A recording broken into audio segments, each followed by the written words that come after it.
Ya, untuk penanganan jalan provinsi Perlak Lokop sampai ke Gayo Luwes ini yang kondisinya sangat rusak parah, terutama mulai dari Kampung Busa, Kecamatan Perlak Barat sampai dengan Pasir Putih, Kecamatan Rantau Perlak.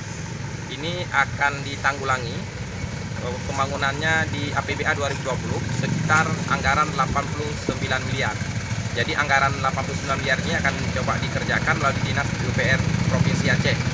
Menyangkut dengan segmen 1, segmen 2, dan segmen 3, saya sudah koordinasikan dengan Kepala Dinas PUPR Provinsi agar penanganannya pertama dimulai dari Kampung Busa sampai dengan Pasir Putih, Kecamatan Rantau Perlak.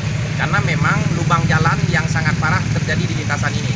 Sementara di Desa Bohom sampai dengan ke Penarun, ini beberapa ruas jalan memang sudah mengalami perbaikan dan sudah diaspal.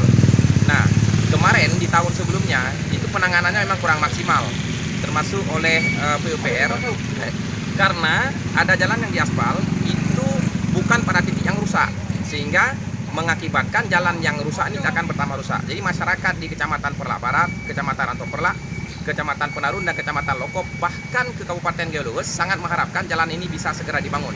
Oleh karenanya saya sudah berkoordinasikan dengan PLT Gubernur Aceh, dengan Kepala Bapeda Aceh, dengan Kepala Dinas PUPR Provinsi. 2020 89 miliar akan ditangani perbaikan jalan provinsi ini yang menghubungkan antara Aceh Timur dengan Gayo Luwes.